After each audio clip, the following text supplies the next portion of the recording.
Hello everybody and welcome back to another video. Today I will be bringing you my month in review for October 2016. October was a really great reading month for me, not only in terms of how much I read, I actually read a good number of books, but also there were some very high points of this month in that there were a couple books that I really loved when I read them. There was admittedly also one, at least, that I didn't like so much, but we'll get to that. I read a grand total of 13 books with an average star rating of 3.8. Which actually was surprising when I first looked at it because I actually sort of forgotten a lot of the books I'd read in the beginning of this month. For some reason, I guess I thought they bled into September.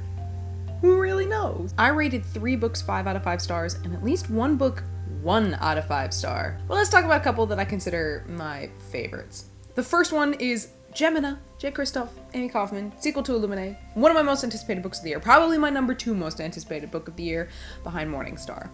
And oh my god, guys, it was fantastic. 5 out of 5 stars. I loved it. If there's anything where I would go, maybe I liked Illuminae a little better, it's the science fiction question that is brought up in the book.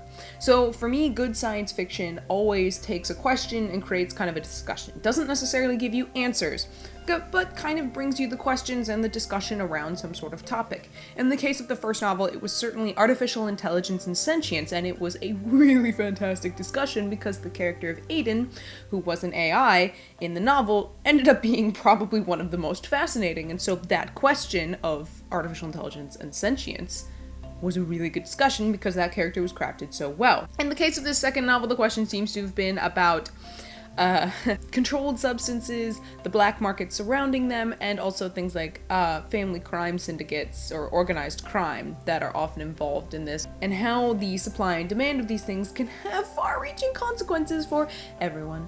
This next book I didn't rate 5 out of 5 stars, I rated it 4, but it was still really so interesting. It still stands out in my mind. I have to mention it was an arc of a novel called Bright Air Black by David Van, or Vaughn, I think it's Van. This book takes the story of the Argonautica, or Jason and the Argonauts and the Golden Fleece, a Greek myth with which I'm sure many of us are at least familiar of kind of the basics of what happened, and puts it in a third-person present, a view of Medea. Putting this in the story Medea is already like, okay, well that's interesting, and I don't know whether or not it's been done before, but it's an interesting idea. But to put it in third person present was sort of just like, oh, this is like, the writing is so wholly different when I opened it up. It was musical, it was lyrical, it flowed almost like an epic poem in a way. And I want to almost call it like free association style writing because it just, everything flowed and blended into the next thing, and it was just so different. I couldn't stop thinking about it while I read it or after I read it, and I thought it was a really interesting take on the kind of really the aftermath of the Argonautica. So they've already gotten the fleece and they're running away from Medea's father, and it's kind of like that point through the ending of the story. A really famous ending of at least like Euripides' play, Medea, which has a terrible ending. I'm sure some people have read it here in school, I know I did. But you all want to know what that 1-star book was. When I say it, you're then just gonna be like, really? Why did you even read it? Because we should have known I probably wasn't gonna like this. It is A Torch Against the Night by Sabaa Tahir. If you remember last year, I put up a quick review saying that I did not like An Ember in the Ashes. It was my biggest disappointment that I read last year, where I went in with some really high expectations, and then I was like, oh my god, this book's gonna be great, and it was absolutely nothing I was promised, and I ended up being really frustrated with it, initially rating it fairly kindly at like 3.5, 4 out of 5, and then I went back and reread it, and I realized how much I hated it, and I bumped it all the way down to like 2. I was just like, nope, can't do it. Can't do it, I hate it that much. I was not going to read A Torch Against the Night, but I was in the bookstore, and there it was. I did not buy it. I skim read it, and I was appalled at what I read. I was like offended by what I read. I'm not gonna go into too much on A Torch Against the Night here because it's just gonna upset me, and it's too damn early in the morning for me to be getting upset. I mean, I haven't even finished my first cup of coffee, so we are not in the mood to be getting upset by this thing. I will, however, link my Goodreads review down below because I had feelings and I expressed them in writing. I had no problem expressing them in writing. And I was very angry after I skim read it, and I was just like, I cannot even with this.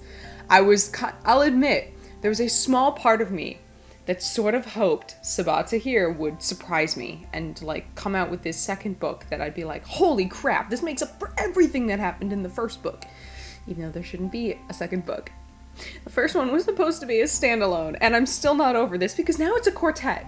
There's gonna be 4 of them, and but yeah, we're not talking about that. Needless to say, 1 star. I hated it. I'm gonna leave my Goodreads review down below. Maybe I'm in the minority on this one, though I've seen several reviews from people who liked the first book who are saying they're a little disappointed by the second one, so maybe it's not just me, I don't know. I did not write any blog posts in October. This is probably because in the end of December, Backroom Whispering Productions, the people with whom I podcast and who's in the blog, which I manage, for the final week, we celebrated Banned Books Week and had something going up every day, and I had to organize that and schedule that, and I was just kind of brain fried when I finished.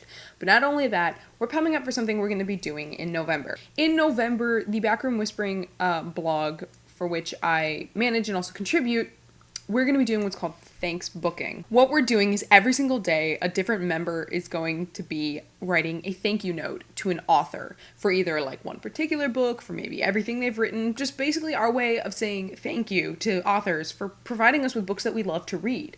Because it's the spirit of Thanksgiving here in America, and we just thought that was a really great idea. You know, in order to say thank you, let's say thank you to the people who craft these stories that we love so much. I've got several.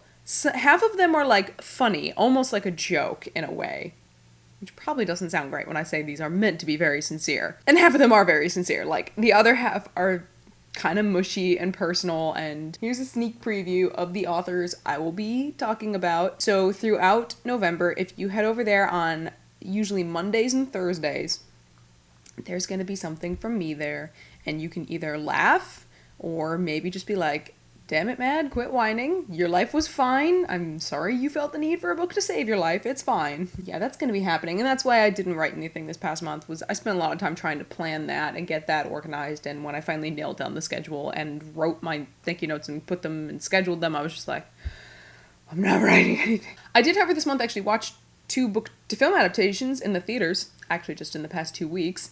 I went and saw Jack Reacher Never Go Back starring Tom Cruise, which is an adaptation of the Jack Reacher novel Never Go Back by Lee Child. Now, my history with Jack Reacher is just that I know who the character is, I know a lot about him because my father loves these novels, and I've read at least the first one. I probably read 2 others, I think, but I don't remember them really all that well. I don't know the plots or a lot of the stuff that goes on in there, but I know who Reacher is and I know what he's about, and so we all know that when Reacher's supposed to be like a 6'4" blonde colossus, he ain't Tom Cruise. However, my dad and I both agreed that we thought with the first Jack Reacher film, they somehow managed to capture the spirit of Reacher without Tom Cruise being a 6'4" blonde colossus. So that actually was pretty good. We really didn't like this second film. From an adaptation perspective, my dad was railing about how much he hated it. And he was just like, that's not Reacher. Like, what went so wrong? And I just said, look, looking at it from someone who knows who Reacher is, but couldn't tell you anything about the plot, so was going into this with really just kind of fresh eyes, it just wasn't a good movie. It was very predictable, almost stupid at times, and that made it dull. Like, surprisingly dull. Colby Smulders, is that how you say her name? I'm gonna have her picture here. She's the best part of the movie. I mean, she was the only kind of 3-dimensional dynamic character running around, which, hey, that's kind of cool, but it was just not a good plot. It was really lame, almost. Disappointment. The other film that I saw that was a book-to-film adaptation was Inferno, adaptation of Dan Brown's book Inferno, which is his 4th book in his Robert Langdon novels.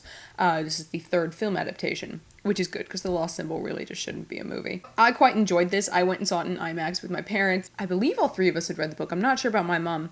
And I thought it was sort of fun. It was a really good Langdon film. Like, it was everything I wanted. It was a solid adaptation. There were some changes, and some of the changes I basically expected, because there is some things that happen in Inferno where I went, that's actually a little bit of a gutsy move, and I do not think the film will do some of this. I just don't see it happen. I will say that, is it Irfan Khan? I really hope I remembered this guy's name right, who plays a character called the Provost. I don't remember if I liked the Provost in the book. I loved this guy. Oh my god, he was almost too charismatic and charming for his own good. Cast this man in every movie. He was so funny. I was giggling like every time his character was on screen because I liked him so much. This is my response to everything, is usually to giggle inappropriately. It's fine. Loved him. I was just like, oh my god, this guy is great. But I do think it was a really good adaptation. I certainly liked it as an adaptation way more than Angels and Demons because I got so many problems with that adaptation. So many problems and disappointments. I thought it was a really solid adaptation. It was a really good film in its own right. Some of the imagery that was created for when Langdon is having these basically like head wound, drug-induced like visions of Dante's hell were stunning. I thought they were gorgeous. Use of color and light, of sound design and editing, which Ron Howard has always done really well with. I love his use of sound in his films. I've always been fascinated by it. But I will give this warning if you want to see it.